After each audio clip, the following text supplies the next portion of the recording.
Rafik, Théo Faugère, La Dépêche du Midi. Est-ce que tu peux commencer par nous présenter un petit peu ton parcours? Tu es arrivé au TFC assez jeune, mais tu as joué aussi ailleurs dans la région. Est-ce que tu peux nous parler un peu de tout ça? Bah, moi, déjà, je suis né dans Toulouse. J'ai tout d'abord commencé au Mirail, un club près de Toulouse.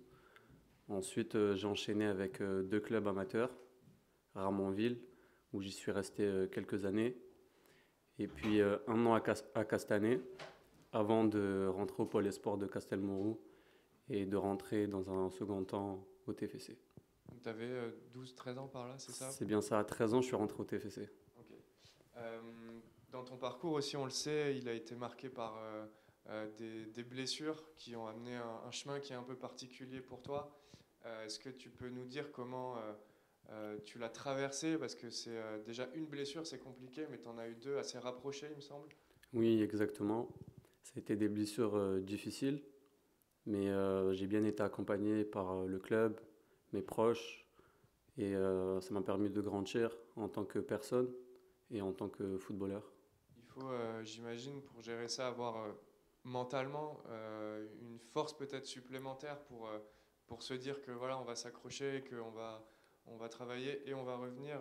Ça t'a forgé aussi ces épreuves? Bien sûr, après, à la base, je suis une personne qui lâche pas, mais ces épreuves-là m'ont permis de devenir encore plus cette personne-là et d'être une personne résiliente. Tu penses qu'aujourd'hui, ça t'a, dans la personne et le joueur aussi que tu es aujourd'hui, ces épreuves-là t'ont amené quelque chose en plus, peut-être par rapport aux autres, de par ce parcours? Bien sûr, ça m'a permis de relativiser sur beaucoup de choses, de relativiser sur beaucoup de choses, de pouvoir surmonter les épreuves. Quoi qu'il se passe, ne jamais lâcher, garder la tête froide et continuer à avancer. Est-ce que déjà tu peux nous refaire un peu la chronologie parce que je suis plus très sûr des blessures et est-ce que aussi il y a un moment, je pense notamment à la deuxième, où dans la tête quand même on se dit bon ben est-ce qu'il y a eu des moments de doute en fait? Bien sûr, bien sûr. Vu que suite à la première, il y a eu 2 mois d'intervalle qui ont suivi avant la deuxième. Du coup, ça a été compliqué, bien sûr. Mais le club m'a accompagné, m'ont fait confiance. Et grâce à eux, grâce à mon travail, grâce à tous mes proches, toutes les personnes qui ont pu m'aider durant cette période-là, j'en suis là aujourd'hui et j'en suis très fier. Donc du coup voilà, tu en es là aujourd'hui, tu as fait tes premières minutes en pro, en coupe, tu as signé ton contrat, en Ligue 1 aussi où tu t'apparais de plus en plus. Comment tu vis un peu cette année? Ça doit être un bel accomplissement pour toi après tout ça. Bien sûr, je signe mon premier contrat pro en septembre. On peut voir qu'il y a une évolution constante cette saison-là pour moi. J'ai commencé en Coupe de France en décembre.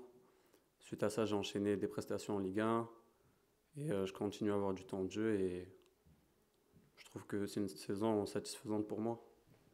Bonjour Rafik, Damien Paramio pour Web Toulousain. Est-ce que justement tu as 11 matchs déjà à ton actif en Ligue 1 sans compter la Coupe? Est-ce que c'est quelque chose quand tu as signé ton contrat pro auquel tu te fixais comme objectif pour cette première saison de jouer autant? Jouer autant, je sais pas, mais bien sûr, on se fixe des objectifs quand même.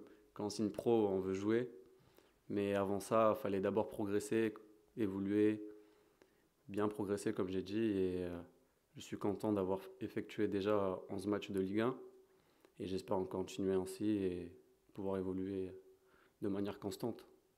On te voit parfois latéral, parfois un peu plus haut sur le terrain avec une passe décisive notamment à ton actif. Est-ce qu'il y a un des deux postes qui a ta préférence?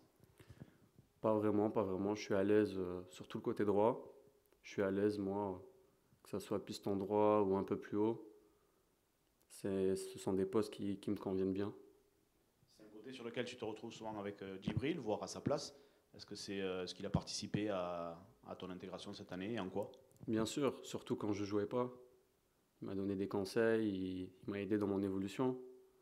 J'ai écouté, j'ai appliqué ces conseils-là et grâce à tout le groupe, au staff et à moi-même, ben, j'en suis là aujourd'hui. Émilie Tran pour Ici Occitanie, le nouveau nom de France Bleu. On en parlait justement tout à l'heure, la résilience, c'est un petit peu compliqué en ce moment. Comment est-ce que ça va, le moral? On garde toujours le moral, bien sûr. On est des footballeurs, on est des personnes qui aiment gagner. on va continuer à travailler, à progresser et à prendre match par match. Ce week-end, on a un match important qui est Nantes. On y va serein et prêt à gagner. Sur les réseaux sociaux, on a vu un peu des supporters avec des appréhensions qui sont plus forcément aussi présents qu'avant. Est-ce que ça met une pression en plus? Non, pas forcément, mais bien sûr, on veut les satisfaire. On espère gagner ce week-end, faire un beau match et gagner pour les satisfaire. Et nous aussi, pour qu'on puisse finir bien la saison. C'est quoi le principal justement si on veut décrocher la victoire ce week-end? Si on décroche la victoire ce week-end, pour la décrocher, on travaille pour tous les jours à l'entraînement. On essaye d'évoluer, on y pense, on pense au match de ce week-end. On est focus pour le match et on espère décrocher la victoire. Encore 4 matchs d'ailleurs là qui arrivent. Et après ça, est-ce qu'on commence à viser l'équipe nationale d'Algérie pour juin? C'est un objectif que j'ai en tête, bien sûr. Un objectif proche que j'ai récemment dit à vos confrères. Du coup, je souhaite y aller en juin, au mois de juin. Et si je n'y suis pas, je continuerai à bosser et à travailler pour y prétendre.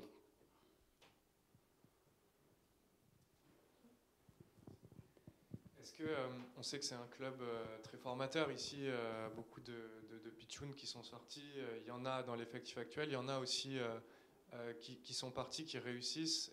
Est-ce que tu les connais, tu as des contacts avec eux, ils t'ont donné des conseils, je pense à Bafo, à Amine, tous ces joueurs-là? Bien sûr. Surtout les joueurs récents qui sont partis, comme Mawissa, Shaibi, sont des personnes avec qui j'ai évolué et qui sont maintenant dans d'autres clubs, qui ont évolué. Ils nous ont donné des conseils, on les suit, nous aussi on est des pitchouns. On va essayer de bien bosser, bien évoluer et gagner notre place pour pouvoir aider le club. Je reviens juste sur les questions que je te posais un peu avant sur tes blessures. Est-ce que tu sais dire avec un peu de recul ce qui t'a permis de tenir à l'époque et de justement passer ce fameux cap pour arriver à ce contrat pro? Déjà, pour commencer, moi je suis une personne très spirituelle et grâce à cela, ça m'a permis beaucoup de relativiser. Il y a des choses plus graves dans la vie et ça m'a permis d'évoluer en tant que, comme je vous ai dit, en tant que personne et que footballeur. Et grâce à cela, ça m'a permis beaucoup de progresser. Et comme je vous ai dit, le club m'a beaucoup accompagné, ne m'a pas lâché durant les 2 blessures. Mes proches, mes amis et tout ce qui m'a entouré, toutes les personnes qui m'ont entouré. C'est bon? Merci. Merci.